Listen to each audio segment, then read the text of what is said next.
Hi, everybody. How are you today?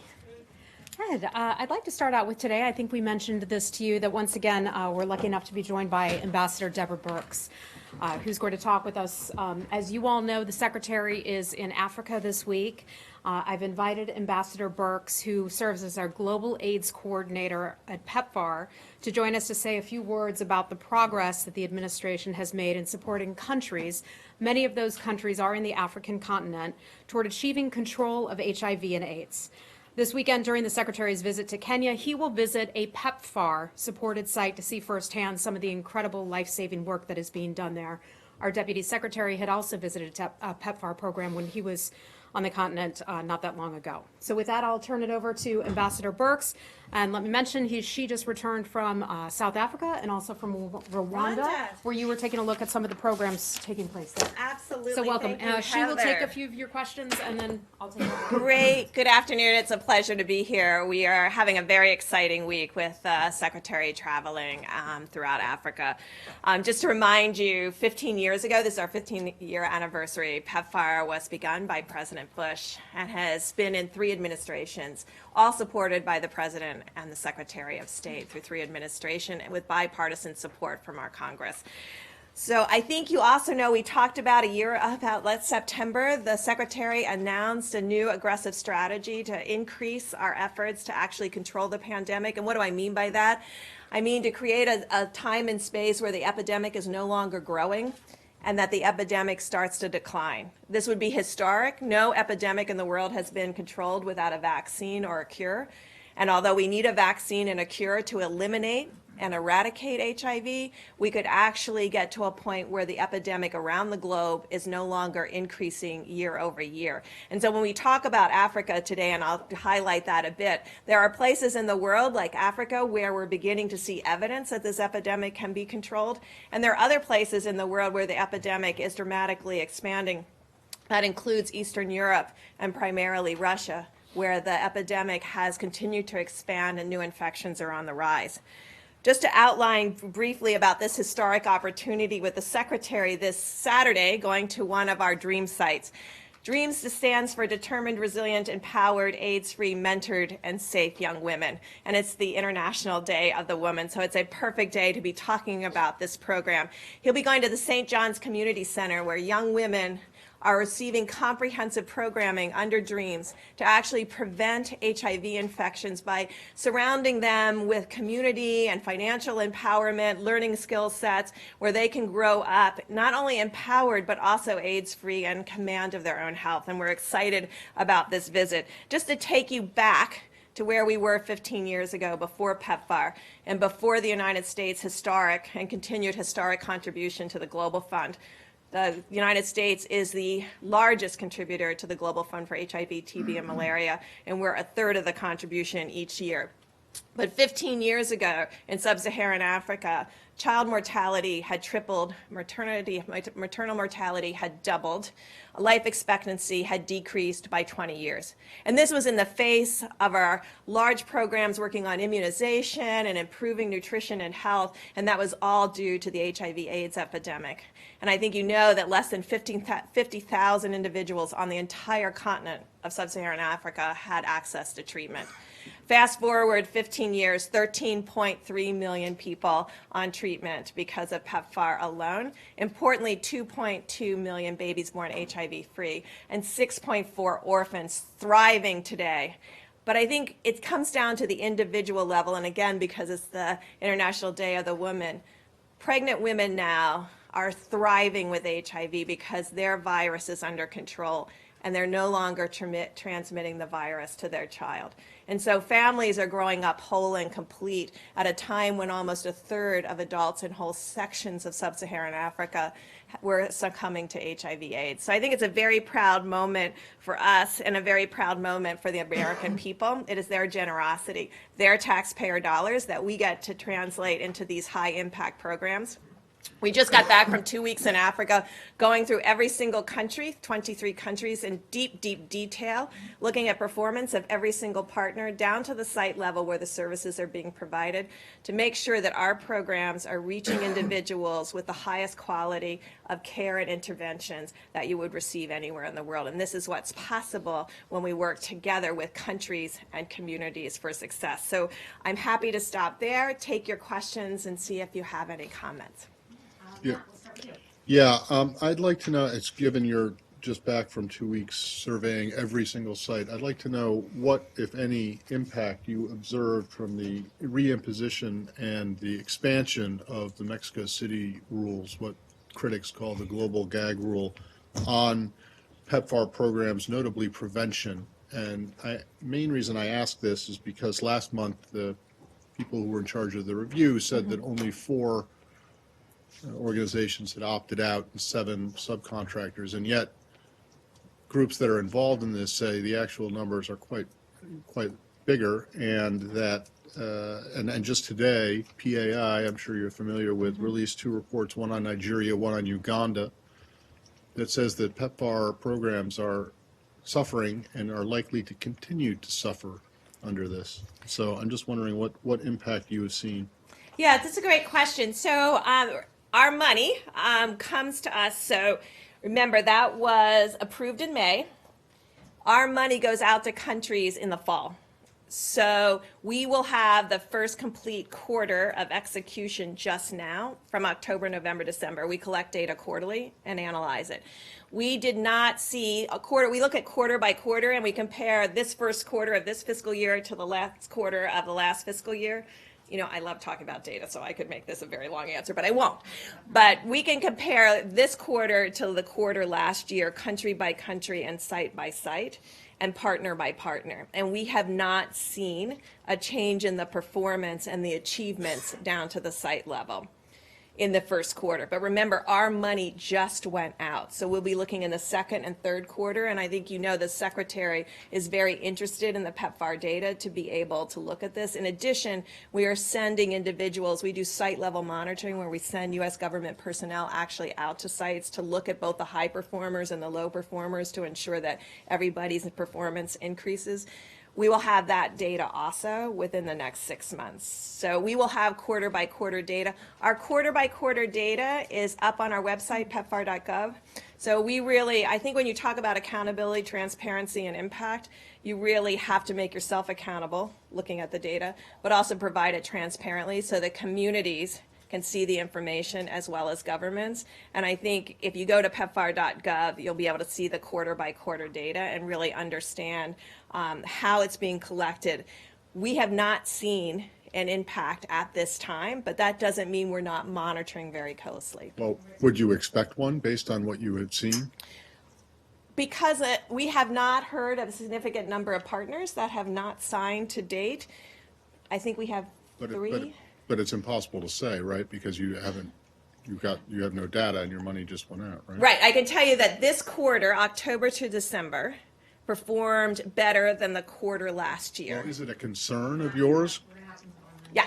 I'm sorry, the question should be answered, right? And I'm telling you, we are watching the data very carefully to see if there is an impact. And because we have data down to the site level. In other words, last year we tested 85 million people. Right, We know what sites they came from and whether they're still receiving I their understand services. that. I'm wondering if you at all, because other NGOs that do work in this field are concerned that there's going to be a significant impact, particularly in prevention of this. You don't share that concern? Is that... I hear their concern. I'm data driven. So until I see an evidence base for that concern, we're continuing to execute our Thank you. program. Hi. As I understand it, the 2019 fiscal year budget that the department has proposed will involve a 23% cut to global health programs, including PEPFAR. Can you absorb that kind of a cut and continue to have the success you've just described? I think everybody always gets to resources. I will tell you, over the last 4 years, we doubled the number of services that we're providing in a flat budget.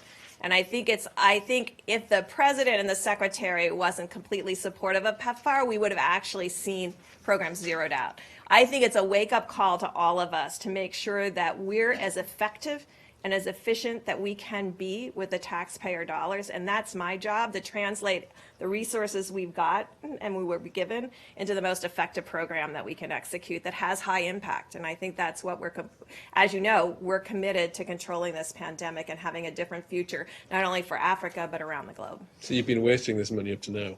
Not ever wasting. There's always a way There's to room for focus. 23% cut without scaling back. I didn't say that. I said we will focus the resources that we have in the most impactful way. Before it was in a less impactful way. In the most impactful way. Okay. Time for one more question? Okay. Ambassador Birx, thanks. Great, thank you. Thank you. Get some rest from your jet lag. Thank you. Thanks, everybody. Okay, a couple announcements that I'd like to start with first this afternoon. Tomorrow is the opening ceremony for the 2018 Paralympic Winter Games in Pyeongchang, Republic of Korea, so we're looking forward to that. As the Paralympic Games commence, we celebrate the world's elite athletes with disabilities who ascend to the pinnacle of sports competition. Sports have the ability to capture the imaginations of people and to inspire all of us to excel. They also transcend the boundaries of gender and nationality, race and creed. The Paralympics exemplify both of these ideals. Promoting and protecting the human rights and fundamental freedoms is a priority of this administration. More than 1 billion people around the world have disabilities. Earlier this week, the department hosted an interactive web chat called Athletes Without Limits, featuring 3 accomplished Paralympic athletes, including one of our own diplomats. I encourage everyone to take a look at the Bureau of Democracy, Human Rights, and Labor's Facebook page at State DRL. You can take a look at some of the athletes and some of the folks who will be competing there and who are a part of that.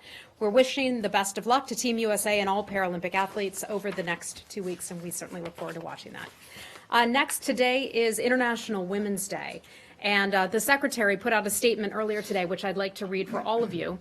As we commemorate International Women's Day on March the 8th, the United States renews our steadfast commitment to addressing inequalities between women and men at home and abroad, and reaffirm the importance of advancing the status of women and girls globally. We will continue to implement measures to strengthen the economic empowerment of women and girls through policies and programs that promote entrepreneurship as well as broaden equal access to finance, work, training, and also learning opportunities. We'll build upon the success of women who have paved the way for more equality in the fields of defense, peace building, and good governance, and also work to solidify gains in those areas. We would like to see more girls be able to aspire to their full potential and to ensure that they live in safe, healthy, and secure environments. Thus, we strive to create and invest in opportunities and enable girls to attain the education and the freedoms that they deserve. The United States is committed to working with governments and partners around the globe to ensure that countries everywhere enable women to thrive and girls to realize their rights. In the 21st century, it is unconscionable that about 1 in 3 women has experienced some form of physical or sexual violence in their lifetime. Far too many societies still deprive women of their human rights, discriminate based upon sex, pose obstacles to women's ability to contribute to economic development, or fail to uphold the laws intended to protect them. Such conditions deprive individuals, families, and communities of the contributions that empowered women can provide. As the U.S. national security strategy has asserted, governments that fail to treat women equally do not allow their societies to reach their full potential. In the spirit of International Women's Day, we recognize the leadership, the contributions, and the courage of women who have made sacrifices in the past over many generations to make the world a more safe, prosperous, and peaceful place. We pledge to ensure that such progress continues. I'd also like to add that earlier today, I spent some time over at USAID with Administrator Mark Green and also advisor to the President, Ivanka Trump. We met with USAID, State, Commerce, and other government agencies and departments to launch something called the Women Connect Challenge. We had touched upon that in the fall when Ambassador Mark Green, I believe it was when he was on the African continent. This initiative will identify and support solutions to increase access of women and girls to digital technology to drive positive health, education, and livelihood outcomes for them and their families. 1.7 billion women in low and middle income countries still do not own mobile phones, and the gender gap around internet usage has grown steadily over the past 3 years. We will work to change that, and this program will be open for submissions from March 8th until May the 31st.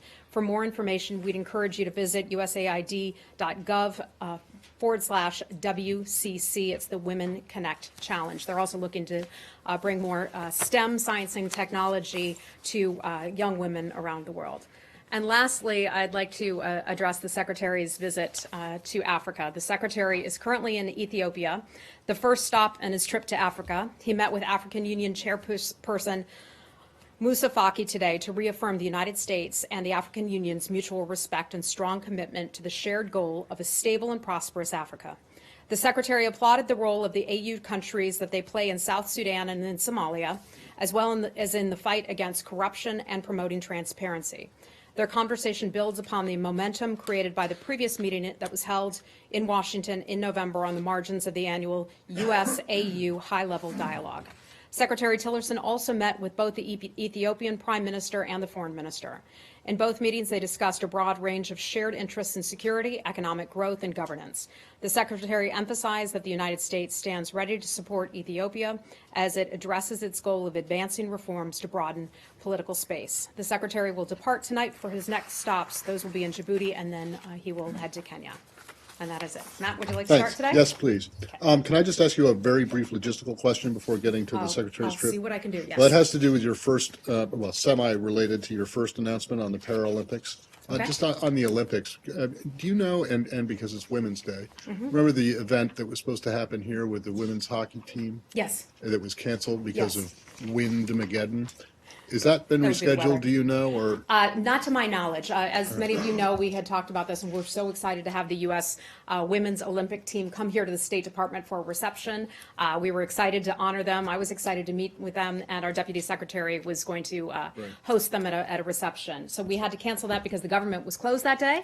A lot of folks had trouble getting into work, so I hope we can reschedule that, but I just don't have that on our schedule. Now, onto the Secretary's trip.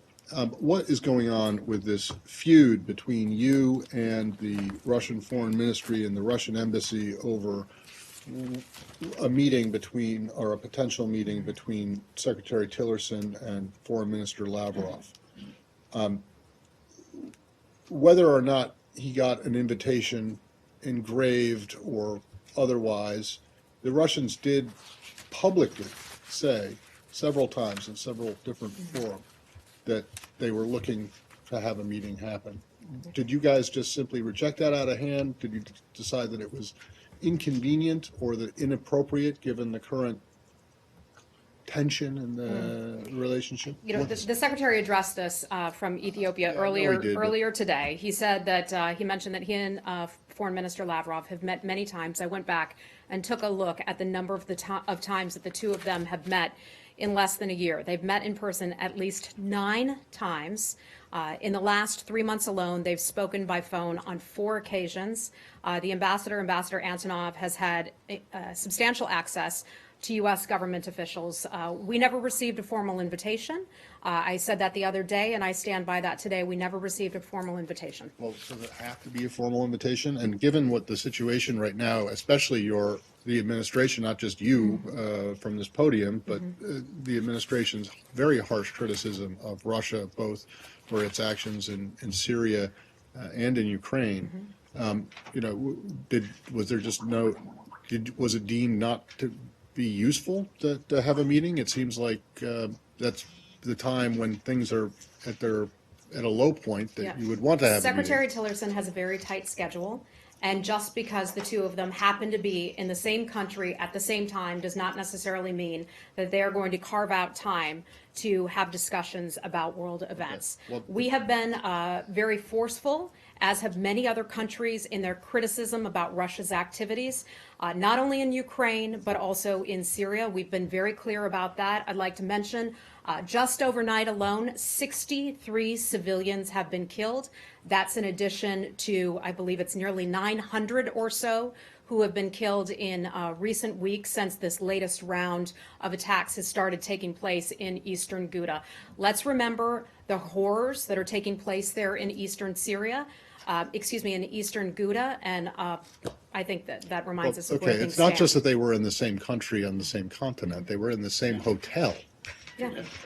Well, I let me mean, ask you, could, do you I've think been to that hotel before. It's you not that think difficult to run into that someone. Russia seems willing to make progress on any of these issues around the I country? don't know, I pose but that question to all of you. I don't know, but is that the Do reason? they seem willing to listen to the world? Is that the reason? Do they seem willing to Presuming- listen to the United States government? Let me remind you, folks, that it was about 2 weeks ago that the UN Security Council passed a unanimous resolution. 15 countries signed on to that resolution, including the Russian government. That resolution called for a nationwide ceasefire around the country.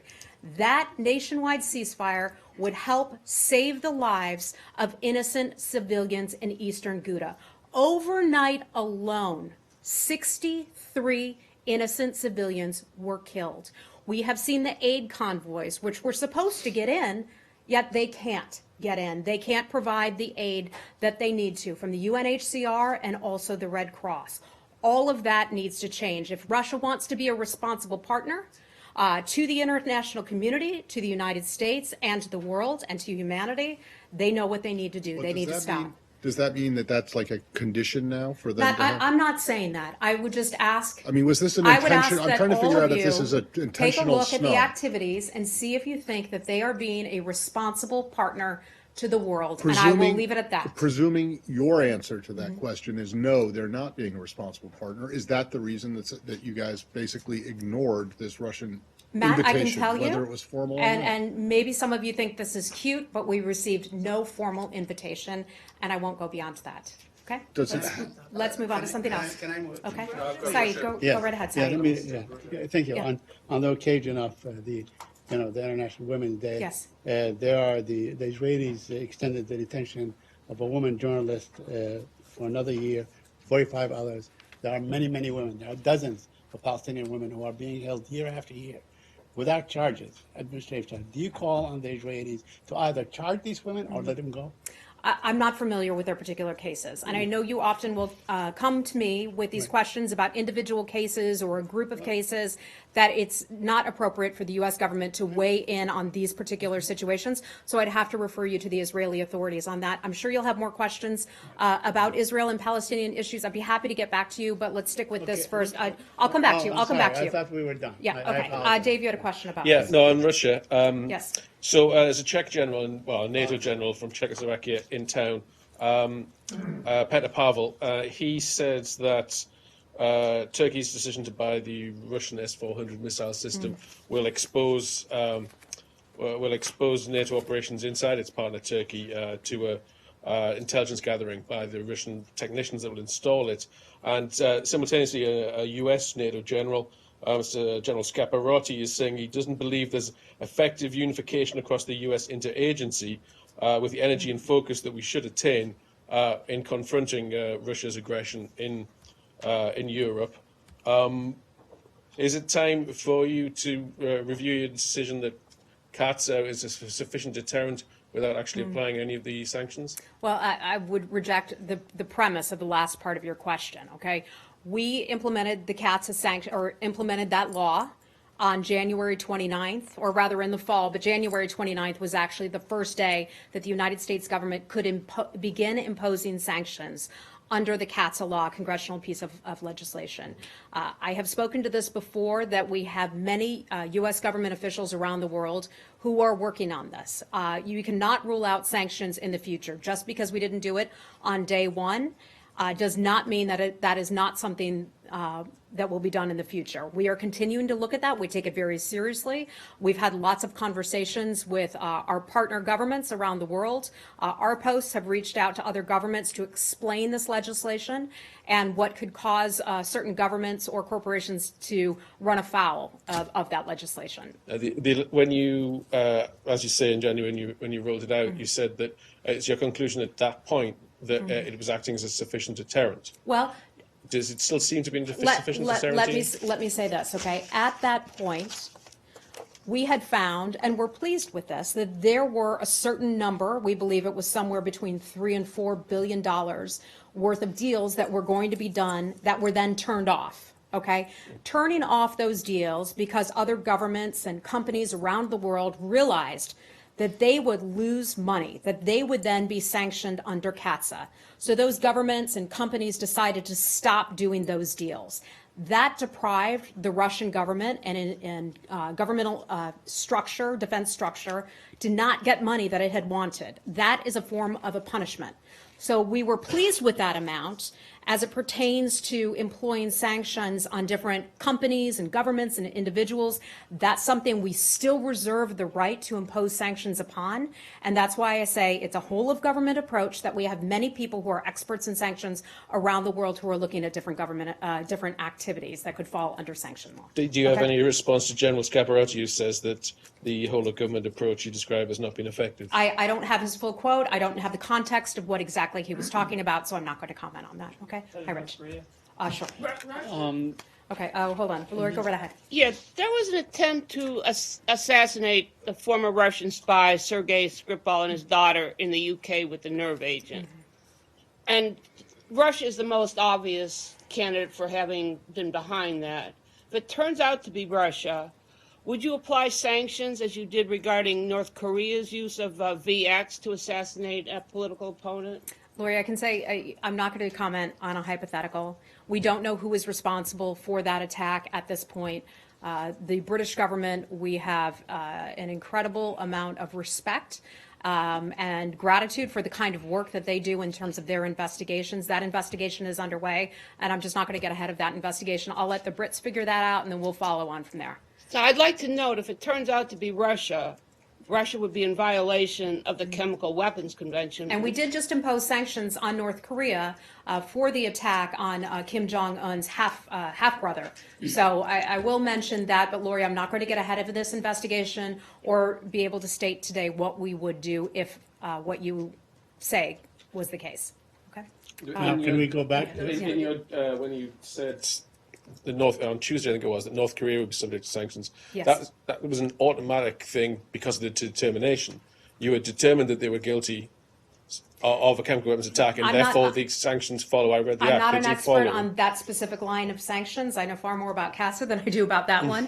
In particular, I can connect you with our folks in our ISN Bureau to My ask point is, additional questions it's not about a that. hypothetical to say if a government is found to have conducted a chemical weapons attack, And I they think would I'll just go follow back to that the act. answer that I did just give you, and that is I'm not exactly certain how that sanctions structure as it pertains to that works, and so I'm going to decline to answer on that for you. I can put you in touch with our sanctions experts from ISN. This is something, another logistical thing, we'll talk about it afterwards, is this announcement was actually made public on Friday, not on Tuesday, and I don't understand why why you guys put it out. It in a went into the statement on Federal Tuesday. Register, and I think On Friday. it went in the Federal Register, and then we put On it out at a later Friday. time.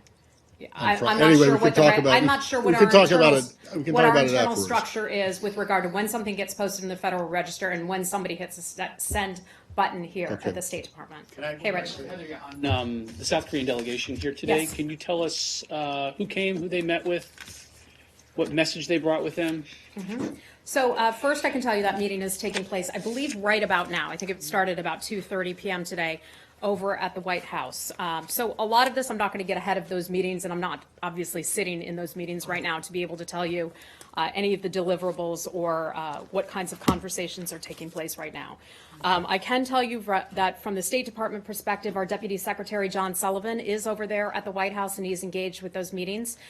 This is something we are pleased to support and pleased to host the Republic of Korea here to have those conversations about what the next steps will be. Anybody else from the State Department of the administration who's there? No, just Deputy Secretary Sullivan. He may be staffed by a staffer or two from his office, but the principals in those policy meetings here from the State Department, Deputy Secretary Sullivan. And can't speak to any other administration officials who were in that meeting? I cannot, no. President, Vice President? I'm familiar with who was there, but I'm not at liberty to say, so I'd have to have the White House, because it is their meeting, provide you that information. Okay? Hi, Imani. Thank you. Jung Eui-yong, who is the special envoy for the North Korea, he is also currently National Security Advisor in South Korea. I'm sorry, who? Jung Eui-yong, his name is. Okay. Okay. From the South Korean Yes, delegation? yes. Okay. Also, he visited North Korea for the special delegation. Okay, he was part of the delegation that Yeah. went to Pyongyang. But Okay. he said that Kim Jong-un understood the U.S. South Korea joint military exercises. Okay, but today, what Kim Jong-un said today, North Korean Kim Jong-un insisted on the legitimacy of possession of nuclear weapons and refused South Koreans' remarks. What do you think about this message Kim Jong-un said? We did not say that. We never mentioned about the Jenny, I'm sorry, I'm not familiar with the remarks that Kim Jong-un allegedly made, nor am I familiar with the remarks that the South Korean official made in response to that. So it's hard for me to comment on something. I haven't heard it from either one of them. I'm hearing that from you. I trust you, but I Yeah. can't comment on that, okay? But can you tell us Okay. the authenticity of what the South Koreans bring the message to President? Well, I can tell you this. We are closely coordinating with the Republic of Korea. It is no surprise that we are so closely linked in this and that they left Pyongyang and came to Washington, D.C. to brief us. That shows how closely coordinated and connected we are with our allies and partners in our ironclad relationship that continues very strongly today. So we look forward to the meetings that are underway right now. When I have something to provide you that has come out of those meetings, I would certainly be happy to bring it to you. Okay? Thank you. Hey, all right. So I've heard reports that the delegation is going to be here through Saturday. Are there any planned meetings, either here at the State Department or anyone besides Deputy Secretary Sullivan planning to meet with the delegation while they're still in Washington? So I can't rule out what might come out of the meeting that's taking place right now. Who knows? They could come up with something and decide to all go out for pancakes together on Saturday morning. That I just don't know. But do we have any formal meetings planned out of the State Department or for our Deputy Secretary? Nothing that I have to read out for you. If that changes and if I learn about it, I'd be happy to get back with you. Anything else on? Okay. Hi. Will Deputy Secretary Sullivan be the point man on these conversations as they go forward?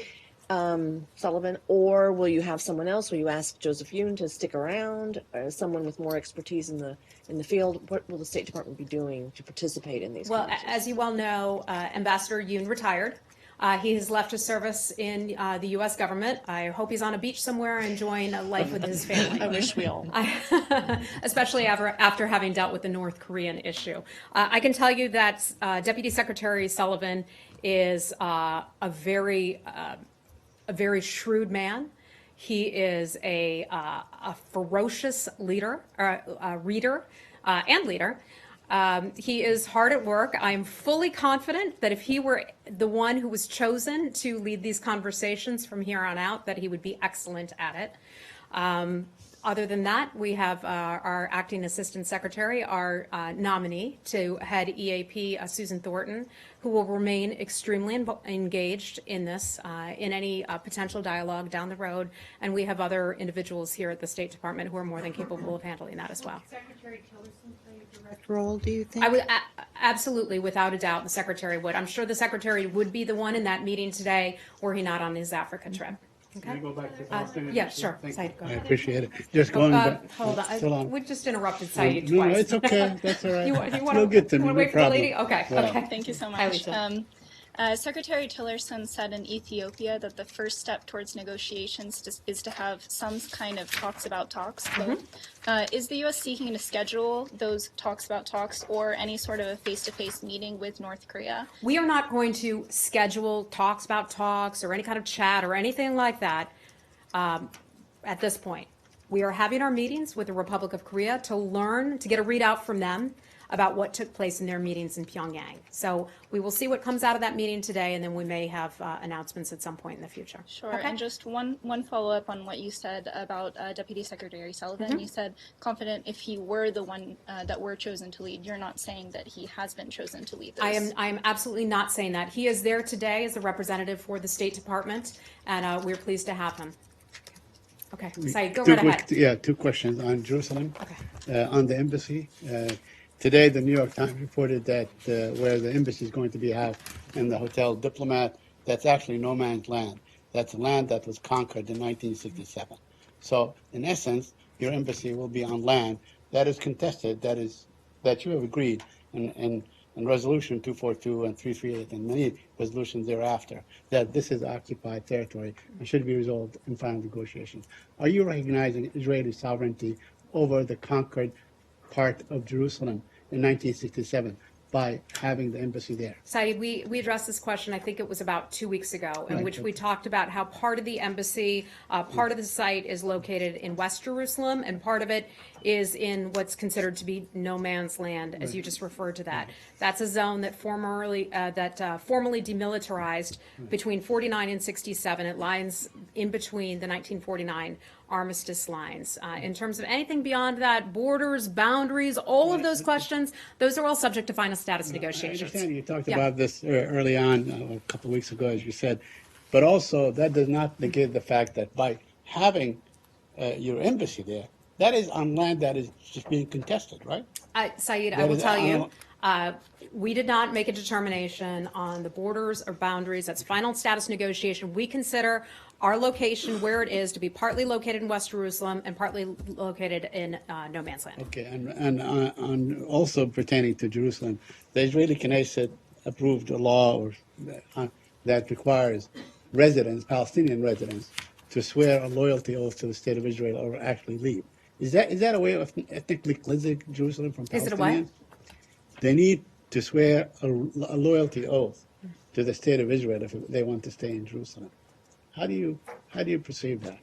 I think it's one of those instances where we're not going to weigh in on every law that is passed, that goes into law in Israel or other places. We're not going to weigh into everyone. But in principle, you oppose citizens or residents having to give a loyalty oath of any kind, right? At this point, I'm going to have to refer you to the government of Israel. I don't have all the details on that My last matter. question, going back to the first point Yes. on Women's Day. Yes. You oppose in principle administrative detention endlessly, right? That people ought to be, if they are in prison, they ought to be charged. You agree? That would be the U.S. government position, Right. yes, but that at so some you point, people oppose need. administrative detention, right? I'm not going to, parse out every single word of yours, but in general, I will just speak this more broadly, that yes, we believe that people should be charged and have their day in court. Back on the embassy for 1 second. Do you know, has it gotten, what's the address of the embassy going to be, given that you say part of it is in West Jerusalem and part of it is in quote-unquote no man's land? Will it be, U.S. Embassy is Jerusalem, Israel, or U.S. Embassy, Jerusalem? Matt, I will get back to you with the exact street address, so if you'd like, you can send our folks a postcard. I will, and I don't want the P.O. box at Dulles. I want the actual street address, And that is, so I can put and it that into is after Google. you join this administration and you help us fill out the spots, Right. administration-wide. Can't wait, Matt Lee on board. Okay, go right ahead. Heather, as the Associated Press is now reporting that in 15 days there will be nearly worldwide tariffs on aluminum and steel. Does that complicate, or how does that complicate non-economic negotiations or discussions that the State Department has with partners? So I saw a note that came out from the White House just literally as I was walking out here. I've not had a chance to review that yet, and my understanding is that the president, which by the way, let me know when the president goes on so that we can make sure we step down. So I'm not familiar with the details of it because I literally just got it as I was walking out here. As a general matter, I can say that we have conversations with a lot of countries around the world. We have conversations with our U.S. ambassadors who are serving around the world. We listen very carefully to what other countries say, in particular our allies and partners. We have a lot of work that we have to do. We have deep relationships with them where we discuss a range of issues, whether it would be tax and trade issues or various campaigns that we're involved with around the world. But as specifics about this one, I just don't have anything for you on this at this As a moment. general matter, do you find that sometimes economic issues tend to bleed into security issues and that they're all related, or? No, I find that countries are pretty good at compartmentalizing some of those issues, recognizing that there are certain things where we have to work together.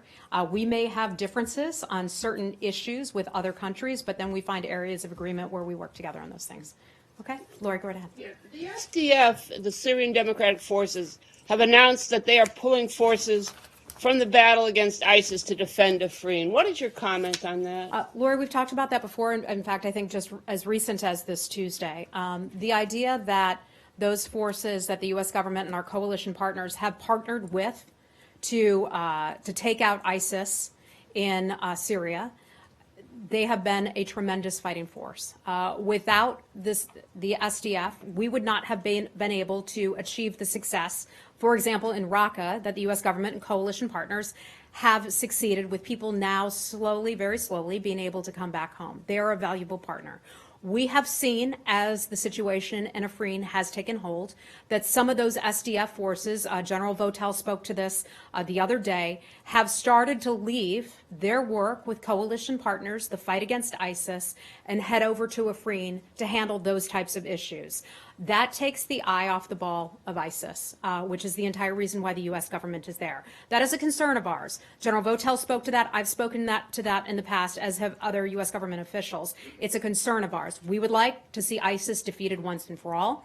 The best way to do that is to stay focused on ISIS. Are you willing to put more pressure on Ankara to stop the offensive in Afrin? Well, look, I can tell you that today is the first day that the U.S. government and Turkish officials are meeting to discuss what was agreed to when Secretary Tillerson met with his counterpart in Istanbul a couple weeks ago. So those meetings are taking place today and tomorrow. It's about a half day in.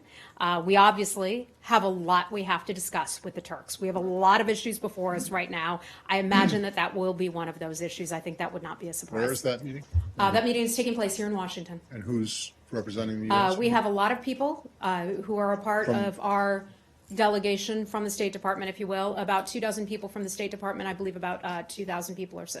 2,000? Did I just say 2,000? 24, pardon me. Are they 2,000 having it people at the from the State Verizon Center or Department. something? 2,000 people from the State Department are involved in Led those by meetings. Who's the? Well, our head acting of- assistant secretary, Wes Mitchell, is one of the officials who are involved, but there are a lot of people who are helping to staff this. This is an introductory meeting where we can start to hopefully work out some of these issues. As you all know, we've got a lot of issues to discuss, so hope that we can make some headway at that level today. Okay? Martin, hold on. topic, Go in ahead. the event that- Hold on, we've got you a bunch of questions wanted already. to- Let's get to I our wanted Polish to friend in the follow up. back. I can only ask about one issue? No. Okay. We've May talked. I ask about You and I have that? had a lot of questions already. Come on, okay, well, I will come back to you after I get to others, okay? Martin, I'm sorry, he doesn't want to share it today. It's okay. It's okay. Go right Heather, ahead. you mentioned Assistant Secretary Wes Mitchell. Yes. He had a meeting this morning with the Chief of Staff to President of Poland, Minister Krzysztof Szczerski. Do you have a readout after this meeting? And have they reached any progress? Are their positions any closer? So that is correct, that our Assistant Secretary Wes Mitchell met with the Chief of Staff for the Polish President, President Duda. I also want to mention that he met last week with the Deputy Foreign Minister, Mr. Magierowski. I got it? All right, excellent. So he met with him last week as well. Obviously, we have a close partnership with Poland. We have for many years as a NATO partner and ally. As you all know, we have tremendous concerns with the new law, the Holocaust law. Those concerns are not shared by the U.S. government alone. They're shared by many other countries around the world as well. I want to remind you that all those reports that alleged that U.S. officials would not be meeting or have high-level dialogue with the Polish government are completely false. And I think that's evident by these two meetings that I'm talking about here today, with the Deputy Foreign Minister and also with the Chief of Staff for Poland's President. In terms of meetings in the future, I don't have any meetings on the schedule for you. Any potential meetings that may or may not happen with the White House would absolutely come out of the White House. That's not for me to announce. How about their positions? Are there any closer? I don't have a readout for you from the Assistant Secretary's meeting at this point, but I'm sure he expressed his concerns about the law. But again, our security cooperation with Poland is steadfast, and that situation will not change. Okay? Thank you. Okay. Hold on. Cuba. Thank you. Two former presidents from Latin America yesterday were deported from Cuba. Okay. And the Secretary General of the Organization of American States was not allowed to enter the country at a moment that they were having an event today giving an award for a human rights activist whose daughter is also calling for a plebiscite for elections in Cuba. How does the State Department view this expulsion of such high-ranking diplomats, particularly Almagro from the Organization of American States. Yeah, I have to just tell you, I'm not familiar with that situation, so this is the first I'm hearing of it, so I can't provide you any comments on that. Carol, hey, good to see you again. I wanted to ask you about Mexico. Can you tell us anything about the nature of the security threat in Playa del Carmen? And also, what do you think about the U.S. ambassador to Mexico not being invited to join Mr. Kushner in his meeting with the president yesterday? I'm glad you asked about that. As Americans start to plan or think about or start to pack for their spring break vacations as college students as well, this is an important issue that I want to talk about. And you bring up the security situation in Playa del Carmen, which is on the east coast of Mexico on the Gulf.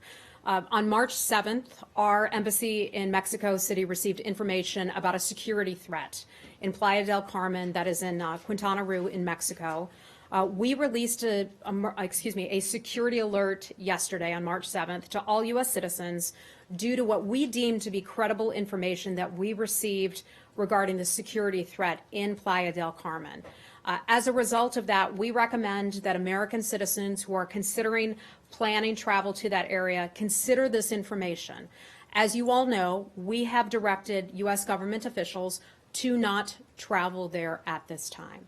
So what the takeaway for American citizens should be that you need to consider that information before making your own decision to travel to that area. It is well known that there were some incidents that happened in recent months. We put out a security alert on March 1st after Mexican law enforcement discovered that undetonated explosive device on a tourist ferry. That same tourist ferry company, about a week prior to that, on February 21st, there was an explosion. There was an explosion that injured several Americans who were down there on a vacation, injured, I believe it was about 27 people altogether. So there are these pieces of information that we are gathering. The Mexican government has worked very hard to try to determine what the nature is of the threat that's currently taking place down there. We're working with the Mexican government to learn more about that investigation. They're in charge of it. We're closely coordinating. Some information I will not be able to provide because it's still considered a security situation, and we don't want to be able to provide that information to the bad guys, if you will. But I just want to caution Americans that if you're thinking about traveling to that area, please be aware of what we are saying to our U.S. government officials, that they can't travel. Americans are certainly welcome to travel there, but please take it into consideration. We have a lot of information up on our website, so I would encourage you to please take a look at our website. Do you think it's terrorism, or do you think I'm not going to speculate as to what this is all about. I can just say that our officials at the State Department and part of the U.S. government, other departments in the U.S. government, are having conversations with local law enforcement officials about the nature of this threat. You don't want to talk about the specific nature of the threat because that's intelligence and it's classified? I'm not going to say it's classified or not, but when there is an investigation underway as to what is going on, clearly there is a threat. We're making Americans aware of that threat so that Americans can protect their own safety and the safety of their families. But do you think that it's related to these ferries, the explosives on the ferries? I cannot say that right now. Or is it more broad than that? Matt, I don't know the answer to that. When I have the answer to that, if it is okay to do so and it's not going to disrupt any kind of ongoing investigations, I will certainly give you that information. Okay. Anything else on Mexico? Yeah. Okay. The second part of her question. Oh, I'm sorry. Yes, of course. Not being invited to the Right. meeting. So Jared Kushner led the delegation down there. Kim Breyer, who was announced not long ago, she currently works in policy planning. She is the nominee to be the new Assistant Secretary for Western Hemisphere for WHA. Kim Breyer joined Jared Kushner on that trip. As you may recall, Mr. Kushner has a good relationship with the President of Mexico and also with the Foreign Minister. So it's no surprise that he would lead this delegation, and we were pleased to be able to have our State Department colleagues, Kim Breyer specifically, and U.S. Embassy staff facilitate that meeting and be a part of those meetings right there. I don't think the fact that Roberto Jacobson wasn't in the actual meeting with the president and with the foreign minister is a big deal. I can tell you Jared Kushner's first meeting when he arrived in Mexico was to meet with Ambassador Jacobson. So they did have a conversation before he went into those meetings. I understand. Why do you think it's a big deal? that she's not there, because I think he has a good relationship with the president of that country Yeah. and with the foreign minister of the country. And so it would make sense that they would have that high-level dialogue.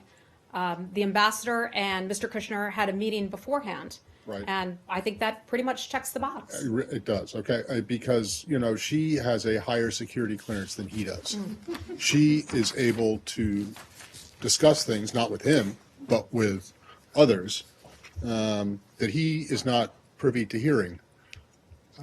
She also has decades of experience in government, more, I presume, than your person from policy planning was there, who was there. Matt, I don't So- think, perhaps you don't know the bio of our person in policy planning, so I wouldn't be, No. I wouldn't be so quick to disparage. No. I'm not disparaging anyone. I'm Someone's just trying to bio say- or someone's background without you knowing who that person is and what that person is capable of doing and what that person has done Okay, in the but past. that's not So I know you disparaging. think you know who everyone is here at the State Department. You certainly have many years of time covering this building. I respect that. My colleagues respect that. But I want to caution you. You're taking offense at something no, that wasn't intended to be you know what? offensive, and frankly, You know, I don't we have good understand people why. here I'm not who do saying their you jobs, don't, and- but you and- also have a good ambassador in Mexico, and it doesn't make any sense for the ambassador of Mexico to be, it sounds like he went and met her and told her, okay, I'm off, but you can't come, Matt, sorry. that would be your assumption, okay? And you Until you frequently make explain it assumptions more, about until you who should explain be in it a a little certain bit position more. or who shouldn't be in a certain position. Is it a fact or Matt, not that the ambassador to Mexico has a higher security clearance I don't know than what her the security president's? clearance level is. In other words, would she know the reason for what the specifics are of the threat in Playa del Carmen? I don't know, that would probably be between. Was the chief of I- mission that would probably be determination between- to do that? Between To close security it? officials, and I don't know the time that that information was received, okay? Is it right. customary for the ambassador of the United States not to attend such a meeting? Certainly, sometimes it is. Sometimes they do, sometimes they don't. Okay, sorry. First of all, I'd like to congratulate you and our women colleagues, Women's Day. Thank you. As you said, That's the first nice comment we've gotten in this entire briefing, so I welcome that. Thank you. You're welcome. As you said, there is a Turkish diplomats here in State Department as a meeting with the U.S. diplomats regarding the dispute issues between two countries. And the main issue looks like the role of YPG forces in Syria, because U.S. sees the YPG forces as a partner in the war against ISIS, and what Turkey names the YPG as a terrorist organization that links a PKK, which is known as a terrorist organization by United States. So do you see any possible agreement or reconciliation on YPG issues after that meeting? Yeah. So the meeting's just started this morning here in Washington. So there are a lot of conversations that are going to be had. I'm going to say this again. I'm not going to get ahead of those meetings. I'm not familiar with the exact conversations. We obviously have a lot of issues, a lot of ground that we have No, I to mean cover. in general. Yeah. Again, I'm not going to get ahead of it. We've addressed this in the past, but now there are meetings underway, and so let's let those meetings play themselves out. Okay.